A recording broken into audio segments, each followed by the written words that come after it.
అందరికీ నమస్కారం అండి. వెల్కమ్ టు మై ఛానల్ జై గురుదత్త ఎస్విఎస్. ఈరోజు చందమామ కథల్లో పరీక్షా ఫలితమని చక్కని చందమామ కథ నుండి విందాం. పూర్వం కేకయ దేశంలో విత్తస్త నదీ తీరాన ప్రజ్ఞామతి అనే రాజు ఒకడు ఉండేవాడనమాట. ఆయన వద్ద జాగీర్లు పొందిన వారిలో ధర్మపాలుడు అనే మహావీరుడు ఒకడు ఉండేవాడు. అయితే పూర్వం కేకయ దేశంలో విత్తస్త నదీ తీరంలో దగ్గరగా ఎవరున్నారు?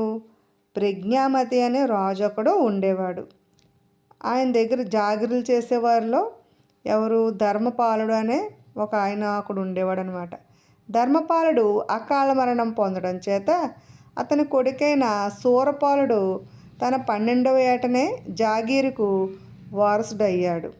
అయితే శూరపాలుడు చిన్నవాడు కావడం చేతను అతని ఆస్తిని చూసే ఎవ్వరూ లేకపోవడం వల్లను అతను జాగీర్ నుంచి కొన్ని సంవత్సరాల పాటు రాజుగారికి కప్పం వెళ్ళలేదు. అయితే ఇక్కడ ఏం జరిగింది? ధర్మపాలుడనే అతను చనిపోయాడు. చనిపోయేటప్పటికి అతనికి ఒక కొడుకు ఉన్నాడు. అతని పేరు శూరపాలుడు అనమాట. చిన్నపిల్లాడు కావడం చేత అతనికి ఉన్న ఆస్తి చూసేవారు ఎవరు లేరు. అందువల్ల ఏం జరిగింది? కప్పం అంటే ఇప్పుడైతే మనం పన్ను కడతాం కదండి, ఇంటి పన్ను. అలా ఆస్తులకి కప్పం కట్టాలి రాజుగారికి. కానీ ఆ కప్పం అనేది రాజుగారికి వెళ్ళలేదనమాట. ఎందువల్ల? పిల్లవాడు 12 సంవత్సరాల పిల్లవాడు, చిన్న పిల్లవాడు కావడం వల్ల ఎవరు కప్పం అనేది కట్టలేదనమాట రాజుగారికి. 7-8 ఏళ్ళుగా ధర్మపాలుడు జాగీర్ నుంచి కప్పం చెల్లుబడి కావడం లేదని తెలియగానే రాజు శూరపాలుడికి కబురు చేశాడు. 1 నెల గడువులోగా శూరపాలుడు రాజుగారి దర్శనం చేసుకోలేని పక్షంలో జాగీరు మరొకరి పరమవుతుందని వార్త రాగానే శూరపాలుడు తన స్నేహితుడైన క్షేమవర్మ అనేవాడిని 20 మంది పరివారాన్ని వెంట పెట్టుకుని రాజధానికి బయలుదేరాడు. అయితే ఏం జరిగింది? రాజుగారు ఏమని కౌరు పంపించారు? ఒకవేళ నువ్వు కానీ వచ్చి ఈ కప్పం నా దగ్గరికి వచ్చి కనిపించకపోయినా నువ్వు 1 నెల రోజులు గడువు ఇచ్చారనమాట. ఆ గడువు లోపల నువ్వు రాలేదు, నన్ను చూడడానికి రాలేదు అనుకుంటే నీ యొక్క జాగిర్ని వేరే వాళ్ళకి అప్పచెప్పుతాము అని కౌరు పంపించారనమాట రాజుగారు. అయితే శూరపాలుడికి ఒక స్నేహితుడు ఉన్నాడు. అతని పేరేంటి? క్షేమవర్మ. ఆ క్షేమవర్మ వాడిని అతనితో పాటు ఇంకొక 20 మందిని వెంట పెట్టుకుని రాజధానికి రాజుగారి దగ్గరికి బయలుదేరాడనమాట. శూరపాలుడు అనుభవించే జాగీరు సుక్షేత్రం.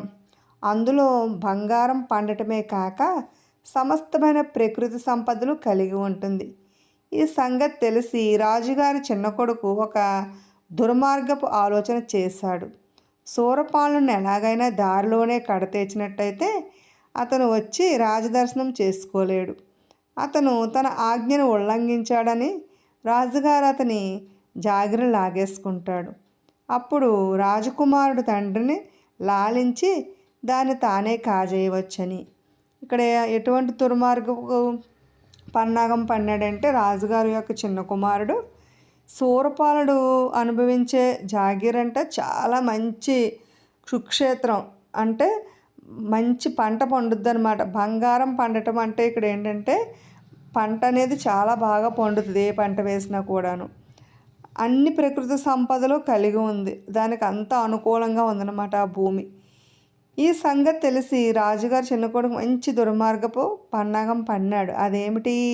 శూరపాలుని ఎలాగైనా దారిలోనే చంపేసి అతను వచ్చి రాజు దర్శనం చేసుకోలేదు కదా అనుకుంటాడు. అప్పుడు రాజు చంపేస్తే అలా అప్పుడు ఏం చేస్తాడు? రాజుగారిని ఎలాగోలా మంచి మాటలతో ఈ చిన్న కొడుకు లాలించి ఎలాగోలాగా జాగిరి లాగేసుకోవాలని మంచి పథకం వేశాడనమాట.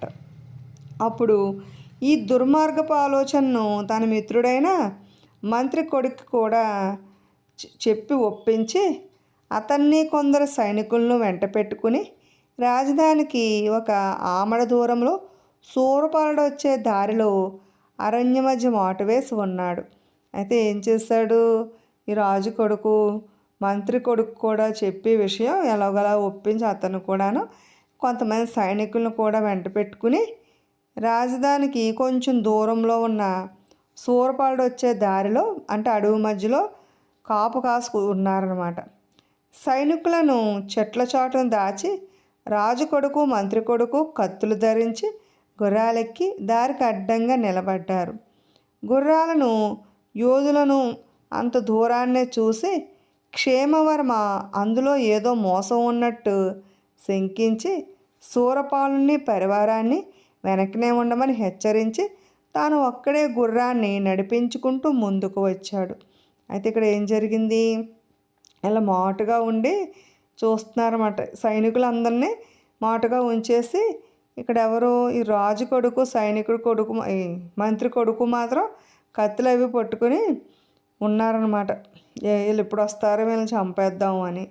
అయితే ఇక్కడ ఏం జరిగింది, గుర్రాలను యోధులను అంత దూరాన్ని చూశాడు ఎవరో క్షేమవర్మ. క్షేమవర్మ అంటే ఇక్కడ ఎవరో క్షేమవర్మ అంటేని శూరపాలుని మిత్రుడు అనమాట క్షేమవర్మ. ఇందులో మోసాన్ని ఏదో ఉందని అతను గ్రహించాడు. గ్రహించి ఏం చేశాడు, శూరపాలుని కూడా వచ్చిన పరివారాన్ని వెనకనే ఉండమని హెచ్చరించాడు. వెనక్గా ఉండండి మీరు. తాను ఒక్కడనే గుర్రాన్ని నడిపించుకుంటూ ముందుకు వచ్చాడు. అప్పుడు ఏం చేశాడు, అతను ఒక్కడే వీళ్ళు వెనకాల ఉంచేసి అతను ఒక్కడే ముందుకు వచ్చాడు అనమాట. అతనే శూరపాలుడై ఉంటాడనుకుని రాజు కొడుకు అతని దారిని అటకాయించి కాస్త గుర్రం కట్టేయి అన్నాడు. దారి నేను వెళ్ళాలి అంటూ క్షేమవర్మ రాజకుమారుని తోసుకుని ముందుకు పోవడానికి ప్రయత్నించాడు. అయితే ఇక్కడ ఏం జరిగింది, శూరపాలుడు ఇతనే అనుకున్నాడు అనమాట. రాజు కొడుకున్నాడు కదా, అతను ఏమనుకున్నాడు, ఇతనే శూరపాలుడు అయి ఉంటాడని అడ్డగించేసాడు. అడ్డగించేసి దారి గుర్రాన్ని పక్కకు కట్టేయమని చెప్పాడు. అయితే ఇక్కడ ఏం చేశాడు, క్షేమవర్మ రాజకుమారునితోనూ ముందుకు పోవడానికి ప్రయత్నించాడు అనమాట. నన్ను పోనయ్యి వెళ్ళనియ్యి అన్నాడు. అంత మదమా అంటూ రాజకుమారుడు అతన్ని గుర్రం మీద నుంచి కిందకు ఒక్క తోపు తోశాడు. మరుక్షణమే శూరపాలుడు అతి వేగంతో తన గుర్రాన్ని పరిగెత్తుకుంటూ వచ్చి నిరాధాయుణ్ణి చేసి పై చేయి వేసుకుంటావా, సిగ్గులేదు అని రాజకుమారుని అడిగాడు. అయితే ఇక్కడ ఏమైంది, ఈ ఫ్రెండ్ పడిపోగానే క్షేమపాలుడుని గుర్రం మంచి కిందకి లాగగానే పడిపోయాడు. పడిపోగానే వెంటనే శూరపాలుడు వచ్చి ఏమంటున్నాడు, ఆయుధాలు లేని వాడిని చేసి కొట్టాలనుకుంటున్నావు, నీకు సిగ్గు లేదా అని అడుగుతున్నాడు అనమాట. ఎవరు, ఈ శూరపాలుడు అడుగుతున్నాడు రాజకుమారుణ్ణి. ముందు నీ గతి నువ్వు చూసుకో అంటూ రాజకుమారుడు శూరపాలుడి పైన కత్తి ఎత్తాడు. శూరపాలుడి కత్తి మెరుపులాగా పైకి వచ్చి రాజకుమారుడి కంఠాన్ని రెప్పపాటులో నరికేసింది. శూరపాలుడు అసాధారణ యోధుడన్న విషయం రాజకుమారుడికి తెలియదు. అయితే ఏం జరిగింది, ముందు నీ పన్ను చూసుకో అని రాజకుమారుడు శూరపాలుడి పైన కత్తిని ఎత్తాడట. అయితే శూరపాలుడు ఏం చేశాడు, కత్తి పైకి ఒక్కసారిగా లాగి రాజకుమారుడు యొక్క కంఠాన్ని ఒక్క నిమిషంలో నరికేశాడు అనమాట. శూరపాలుడు ఏదో సామాన్య వ్యక్తి అనుకున్నాడు అనమాట ఈ రాజకుమారుడు. శూరపాలుడికి ఉన్న అసాధారణ శక్తి ఏమిటో తెలియదు అనమాట ఈ రాజకుమారుడికి. ఈ సంఘటన చూసి మంత్రి కొడుకు కుయ్యబారిపోయాడు. చెట్ల చాటును దాగిన సైనికులు కుక్కిన పేనులాగా అక్కడే ఉండిపోయారు. వీళ్ళు వెనకగా చాటుగా ఉండి చూస్తున్నారనమాట. మంత్రి కొడుకును సైనికులు వాళ్ళందరూ సడన్గా ఇంకా ఏం చేయలేక అలా ఉండిపోయారనమాట. శూరపాలుడు తన మిత్రుడైన క్షేమవర్మను లేవదీసి గుర్రం మీద ఎక్కించి తన పరివారాన్ని కేకవేసి తిన్నగా రాజధానికి వెళ్ళాడు. అతను రాజదర్శనం చేసుకుని తమ రాజధానికి ఒక ఆమడ దూరంలో బందిపోట్లు విశృంఖలంగా తిరుగుతున్నారు. ఒక ధూర్తుడు నన్ను చంపడానికి ప్రయత్నించాడు. నా మిత్రుణ్ణి అకారణంగా గుర్రం మీద నుంచి తోసేశాడు. నేను వాడి తల నరికేసి చక్కగా బుద్ధి చెప్పాను అని రాజుతో అన్నాడు. అయితే శూరపాలుడు ఏం చేశాడు, తన మిత్రుడైన క్షేమవర్ణం లేవదీసి గుర్రం మీద ఎక్కించుకుని మొత్తం పరివారంతో సహా తిన్నగా రాజుగారి దగ్గరికి వెళ్ళాడు. వెళ్ళి రాజుగారిని దర్శించుకుని ఇలా చెప్తున్నాడు, తన రాజధానికి ఆమడదు కొంచెం దూరంలో బందిపోట్లు ఎక్కువగా ఉన్నారు. ఒక చెడ్డవాడు నన్ను చంపడానికి ప్రయత్నించాడు. నా మిత్రుడిని అయితే గుర్రం మీద నుంచి లాగి తోసేశాడు. అప్పుడు నేనైతే వాడు తల నరికేశాను, చక్కగా బుద్ధి చెప్పానని రాజుతోనే రాజుకు తన కుమారుడనే తెలియదు కదా, మొత్తం రాజుతో ఇలా చెప్పాడనమాట శూరపాలుడు. అప్పుడు రాజు ఇలా అంటున్నాడు, మంచి పని చేశావు, అలాంటి వాళ్ళకి అదే శిక్ష అన్నాడు. కానీ అంతలోనే మంత్రి కొడుకు రాజుగారు కుమారుడి శవాన్ని తెచ్చి రాజు ముందు పడేసి, మహారాజా, ఎంత దారుణం జరిగిందో చూడండి. ఈ నీచుడే అరణ్యంలో అబ్బాయి గారిపై అకారణంగా కత్తి దూసి ఆత్మరక్షణకు కూడా అవకాశం ఇవ్వకుండా చిరచ్ఛేదం చేసేసాడు అన్నాడు. అయితే వెంటనే మంత్రి కొడుకు వచ్చి చెప్తున్నాడు అనమాట. శవాన్ని తెచ్చాడు రాజు కొడుకు శవాన్ని తెచ్చి చెప్తున్నాడు, మహారాజా, ఏం దారుణం జరిగిందో చూడండి. వీడే అడవిలో మన అబ్బాయిని అకారణంగా కత్తితో చంపేశాడు. తాను రక్షించుకోవడానికి కూడా లేకుండా అవకాశం ఇవ్వకుండా తలనైతే నరికేశాడు అని చెప్పాడనమాట.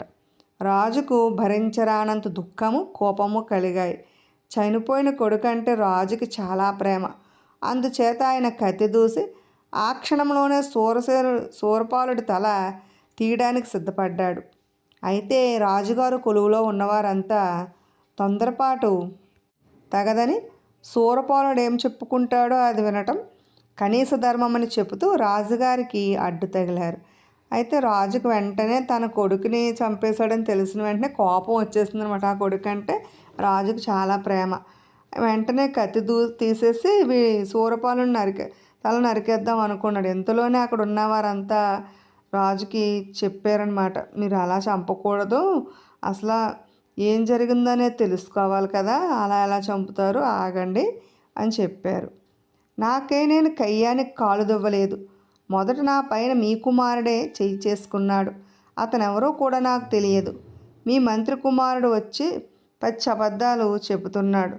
మీకు దర్శనం కోసం వస్తున్నవాడిని దారిలో కొట్లాట్లు పెట్టుకోవడం వల్ల నాకేం ప్రయోజనం ఉంటుంది అని శూరపాలుడు చెప్పాడు.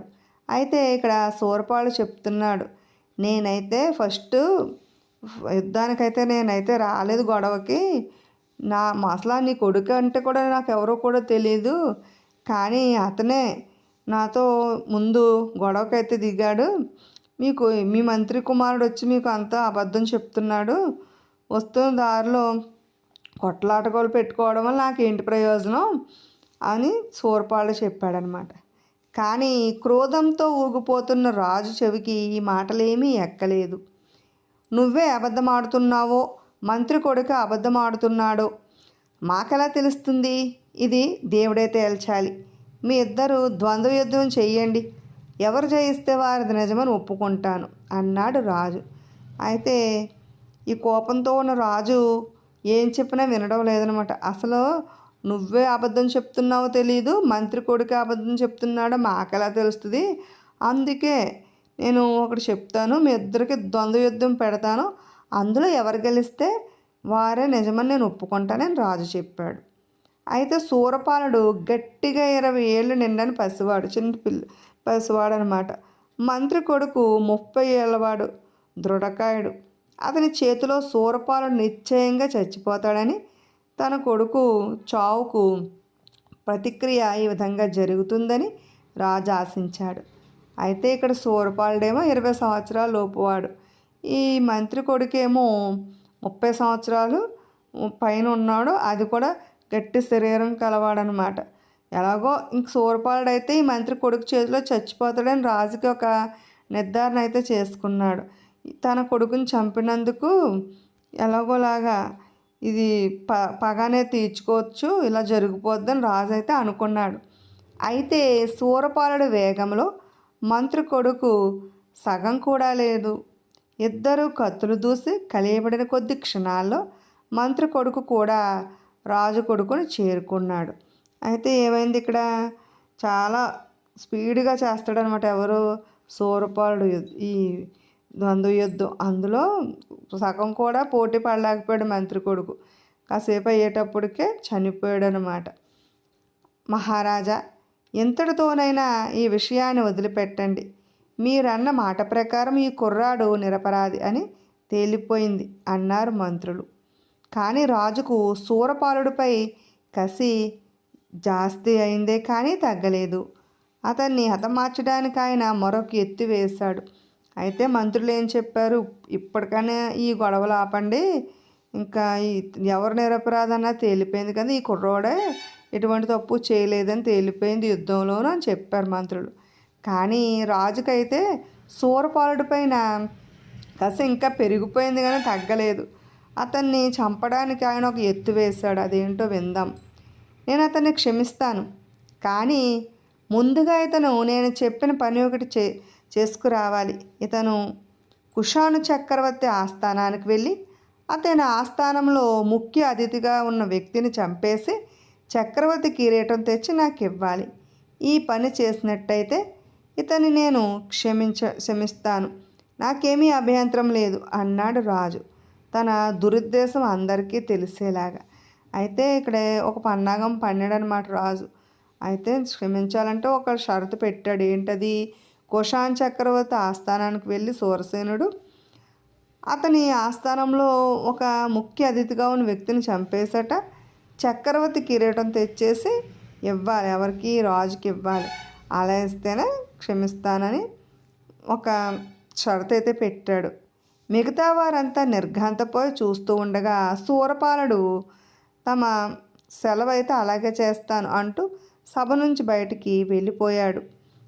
అయితే అతను క్షేమవర్మను పరివారాన్ని రాజధానిలోనే వదిలి కుషానురాజు ఉండే నగరానికి ఒంటరిగా ప్రయాణమయ్యాడు.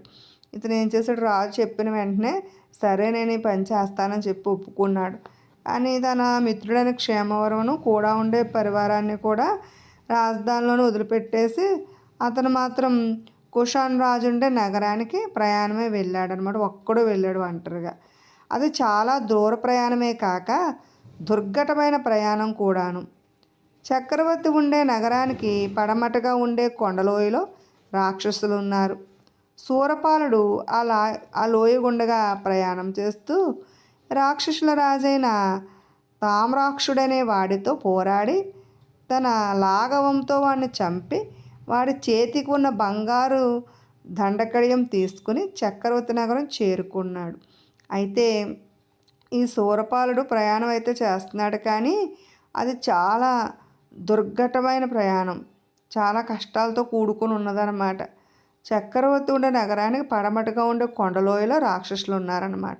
శూరపాలుడు ఆ లోయలో ప్రయాణం చేస్తూ రాక్షసులకు రాజైన తామ్రాక్షుడు అనే వాడితో పోరాడి వాడిని చంపేసి వాడి చేతిలో ఉన్న బంగారు దండకడియని తీసుకుని చక్రవర్తి నగరం మళ్ళీ వెళ్ళాడు. శూరపాలుడు వచ్చి చేరే సమయానికి కూషాన నగరం మహావైభవంగా ఉంది. ఎందుకంటే ఆ రోజే చక్రవర్తి మండలి అనే దానికి పెళ్ళి అనమాట. చక్రవర్తి కుమార్తె ఒక ఆమె ఉంది, ఆమె పేరు మండలి. ఆవిడకి పెళ్ళి అనమాట. ఈయనైతే వెళ్ళాడు. ఈ శూరపాలుడు ఈ కడియం పట్టుకుని అక్కడికి వెళ్ళేసరికి అక్కడ పెళ్ళి అవుతుంది. రాజసౌధంలో చక్రవర్తి బంధుమిత్ర పరివార సమేతుడై కొలువుతీరు ఉన్నాడు.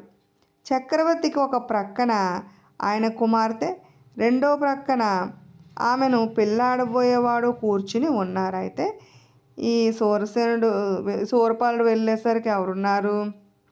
చక్రవర్తికి ఒక పక్కనేమో తన కుమార్తె, ఇంకా పెళ్ళి జరుగుతుంది కదా, ఇక్కడ ఈ పెళ్లి కుమారుడు పక్కన కూర్చున్నారు, మధ్యలో చక్రవర్తి కూర్చున్నాడు అనమాట. శూరపాలుడు తిన్నగా చక్రవర్తి ఎదురుగా వెళ్ళి వంగి నమస్కారం చేసి ఇది రాజాజ్ఞ అంటూ చప్పున కత్తి దూసి పెళ్ళికొడుకు తల నరికేశాడు. అతిథులు ఆహాకారాలు చేశారు. చక్రవర్తి నోట కొంతసేపు మాట రాలేదు. రాజభవనం అంతా గొగ్గుళ్ళెత్తిపోయే ఆ క్షణంలో మండలి ఒకరితే మాత్రం తృప్తిగా ఒక నిట్టూర్పు విడిచింది. అయితే ఏం చేశాడు? సడన్గా వెళ్ళి ఆ పెళ్ళికొడుకు యొక్క బుర్ర నరికేశాడు అనమాట ఈ శూరపాలుడు. నరికేయడంతోనే అక్కడ ఉన్న చుట్టాలు బంధువులు అందరూ గోలపెట్టి ఏడుస్తున్నారు, కానీ చక్రవర్తికి మాత్రం నోట్లోంచి మాట రాలేదట. రాజభవనం అంతా ఈ ఏడుపులతోనూ గోలతోనూ నిండిపోయింది ఆ క్షణంలో. కానీ రాజుగారి కుమార్తె మండలి మాత్రం ఎందుకో తెలియదు తృప్తిగా ఒక నిట్టూర్పు విడిచేసింది అంతే. ఎందుకంటే ఆమెకు ఆ వరుణ్ణి పెళ్ళాడటం ఎంత మాత్రం ఇష్టం లేదు. వాడు పరమ కిరాతకుడు. అదేంటంటే ఎందువల్లంటే ఈ రాకుమార్తెకి అసలు ఈ పెళ్ళికొడుకు అంటే ఇష్టం లేదనమాట. అందుకు తానైతే వీడు చచ్చిపోయిన ఆనందంగానే ఉంది. మానవత్వం ఏమాత్రం లేని కర్కోటకుడు, ఈ దుర్మార్గుణ్ణి పట్టుకోండి అని చక్రవర్తి చివరకు కేక పెట్టాడు. ఏం జరిగింది? ఇలాగా జరుగుతుల్లోకి సడన్గా నోట్లోంచి అప్పుడు చక్రవర్తి నోట్లోంచి మాట వచ్చి ఈ దుర్మార్గుని పట్టుకోండి అని కేక పెట్టాడు. మహారాజా, మన్నించాలి. నేను మీకు కీడు కోరి వచ్చిన వాడిని కాను. మా రాజుగారి ఆజ్ఞ పాలిస్తున్నాను అంతే. మీ కిరీటం కూడా ఇచ్చేశారంటే నేను వచ్చిన పని తీరిపోతుంది. నా దారిని నేను వెళ్ళిపోతాను. మీకు నా ముఖం మరి చూపించను అన్నాడు శూరపాలుడు వినయంగా. అయితే శూరపాలుడు ఏం చెప్పాడు? మహారాజా, మన్నించండి. నేను మీకు కీడుకోరు వచ్చిన వాడిని అయితే కాను. అంటే మీకు చెడు చేయడానికి రాలేదు. మా రాజుగారు యొక్క ఆజ్ఞ మేరకే నేను మీ దగ్గరికి అయితే వచ్చాను. ఇంక నేను చేసిన పని అయిపోయింది. మీకు కిరీటం కూడా ఇచ్చారంటే అది పట్టుకుని నేను వెళ్ళిపోతాను. ఇంక మళ్ళీ మీకు నా జనంలో నా ముఖం మీరు ఇంక అసలు మీకు చూపించను అని చెప్పాడనమాట శూరపాలుడు వినయంగా. ఈ మాటలకు చక్రవర్తి శాంతించకపోగా మరింత మతిపోయిన వాడు వల్లే అయిపోయి ఈ వెర్రివాడిని వెంటనే తీసుకుని పోయి చీకటి కొట్టులో వేసి ఆకలి దప్పులతో చావనివ్వండి అని రెంకెలేశాడు. ఈ మాటలు వినేసరికి చక్రవర్తికి ఇంకా కోపం వచ్చేసింది. వీని పట్టుకుని వెళ్ళి చీకటి కొట్టులో పడేయండి అని గట్టిగా అరవడం మొదలుపెట్టాడనమాట. నన్ను సామాన్యుడి కింద కట్టేయకండి. నేను తామ్రాక్షుడనే రాక్షసరాజును చంపిన వాడిని. ఇదిగో అతని శవం నుంచి నేను తీసుకొచ్చిన దండకడియం అన్నాడు శూరపాలుడు. అది కూడా చక్రవర్తి వినిపించుకోలేదు. చెప్పాడు, నన్ను తక్కువగా అంచనా వేయకండి. నేను ఇక్కడ తామరాక్షుని రాక్షసుని రాజుని చంపేశాను. చూడండి, ఇదిగో వాడి చేతులను తీసుకొచ్చిన దండకడియం. అది చూపించినా కూడా రాజు ఏమాత్రం కూడా లెక్క చేయలేదన్నమాట. చక్రవర్తి ఆజ్ఞ ప్రకారం ఆయన భృత్యులు శూరపాలుని చుట్టుముట్టి పట్టుకుని తీసుకుని పోయి చీకటి కొట్టులో పడేసి తాళం పెట్టేశారు. ఆ రోజు మరనాడు పగలు గడిచింది. శూరపాలుడు తిండి నీరు లేకుండగా గాఢాంధకారంలో కటిక నేలపై పడుకొని ఇక నాకు ఈ లోకములతో రుణం తీరిపోయినట్టే, తన కొడుకును చంపినందుకు ప్రజ్ఞామతి మహారాజు నా పైన బాగానే పగ తీర్చుకున్నాడు అనుకున్నాడు. అదే శూరపాలుడు ఏమనుకున్నాడు? అయిపోయింది, ఇంకా నాకు ఈ రోజుతో ఇంక నేను చచ్చిపోయినట్టే, ఎలాగో పగ తీర్చుకోవాలనుకుని చాలా బాగా తీర్చుకున్నాడు ఈ ప్రజ్ఞావతి మహారాజు అనుకుంటున్నాడు అనమాట. అయితే ఉన్నట్టుండి ఆ అంధకారంలో ఆశారేఖలాగా వెలుగు ప్రవేశించింది. ఎవరో దీపం పట్టుకుని అతనున్న చీకటి కొట్టులోనికి వచ్చారు. ఆ దీపం వెలుగులో శూరపాలుడు చక్రవర్తి కుమార్తెను మండలిగా గుర్తించాడు. అయితే చీకట్లో దీపం పట్టుకుని ఈ చక్రవర్తి కుమార్తె వచ్చిందనమాట. మండలి, నీకు భోజనము నీరు తెచ్చాను, తీసుకో. కారాగృహాధికారికి లంచం పెట్టి మన పక్షం చేసుకున్నాను, అతన్ని నమ్మవచ్చు అన్నది మండలి శూరపాలుడితో. అది మొదలు మండలి ప్రతి రాత్రి అతనికి భోజనము నీరు తెచ్చిపెడుతూ వచ్చింది. ఇద్దరూ మాట్లాడుకునేవారు. అయితే ఈ మండలి ఏం చేసింది? అక్కడ కారాగారం దగ్గర ఉన్న అధికారికి లంచం ఇచ్చి తను ప్రతిరోజు వచ్చేదనమాట. ఎవరిని? శూరపాలుని కలుసుకోవడానికి వచ్చేది. కలుసుకుని అతను భోజనము నీరు పెడుతూ వచ్చేది. అలా ఇద్దరు మాట్లాడుకునేవారు. తనను ఒక కిరాతకుడికి భార్య కాకుండా కాపాడినందుకు చక్రవర్తి కూతురు కృతజ్ఞత తెలుపుకున్నది. చీకటి కొట్టులో తిండికి దప్పికి మాడి చావకుండా కాపాడుతున్నందుకు శూరపాలుడు కూడా కృతజ్ఞతలు తెలుపుకున్నాడు. కానీ చీకటి కొట్టులో నుంచి బయటకు పోయే మార్గం ఏదో అతనికి తెలియలేదు, ఆమెకి తెలియలేదు. అయితే ఇలా ఉండగా ఆవిడ చెప్పిందనమాట, ఒక కిరాతకుడికి భార్య కాకుండా నన్ను రక్షించావు, అందుకు నేను కృతజ్ఞతలు చెప్తున్నానని చెప్పింది. శూరపాలుడు కూడా ఏం చేశాడు? ఇక్కడ నాకు తిండి నీరు తెచ్చిపెడుతున్నావు కదా, దానికి నేను కూడా నీ కృతజ్ఞతలు తెలుపుకుంటున్నాను అన్నాడు. అయితే ఇక్కడ ఒక ఆలోచించారు. ఈ చీకటి కొట్టులో చేద్దాం బయటికి పోయే దారి ఉందేమో చూద్దాం అనుకుంటే మాత్రం అతనికి ఏది కనిపించలేదన్నమాట. ఒక నెల రోజులు గడిచినాయి. కారాగృహాధికారి చక్రవర్తి వద్దకు వెళ్ళి, మహాప్రభు, వెర్రివాడు మరణించాడు అని విన్నవించాడు. పీడ వదిలిపోయింది అన్నాడు చక్రవర్తి సంతోషంగా. అది అధికారి ఏం చేశాడు, రాజు దగ్గరికి వెళ్ళి వాడు చనిపోయాడు అని చెప్పాడు అనమాట. పీడ విరగడైపోయిందని రాజు అనుకున్నాడు. ఇది జరిగిన కొద్ది రోజులకే చక్రవర్తికి పెద్ద ప్రమాదం వచ్చి పడింది. శూరపాలుడి చేతిలో చచ్చిన తామ్రకుడి తమ్ముడు ధూమ్రాక్షుడనే రాక్షసుడు చక్రవర్తిపైకి వస్తున్నట్టు తెలిసింది. చక్రవర్తి కంగారుగా పడిపోయాడు. రాక్షసులతో కయ్యం పెట్టుకుంటే అది ఎక్కడికి దారి తీసేది తెలియదు. తామ్రాక్షుని చంపిన కుర్రవాడు ఉంటే ఈ ధూమ్రాక్షుడి సంగతి తేల్చును అన్నది మండలి తండ్రితో. అయితే ఏం జరిగింది, వీడు చనిపోయాడని అనుకున్నారు. కానీ కొద్ది రోజులకి చక్రవర్తికి ఏం జరిగిందంటే, తామ్రాక్షుడు చనిపోయాడు కదా, వాడి తమ్ముడు ఈ యుద్ధానికి వస్తున్నాడు అని తెలిసింది. కానీ రాక్షసులతో గొడవ పెట్టుకుంటే మనం ఏం చేయలేమని ఈ రాజు అనుకుంటున్నాడు. అంతలో ఈ కుర్రాడు ఉంటే బాగున్ను, ఈ ధూమ్రాక్షుడు అనేవాడిని చంపేయచ్చు అనుకుంటున్నారు. అంతలోకే ఈ మండలి తండ్రితో అన్నది, నిజమే, కానీ వాడు చీకటి కొట్లో తిండి గట్ట లేక మాడి చచ్చాడు కదా అన్నాడు చక్రవర్తి.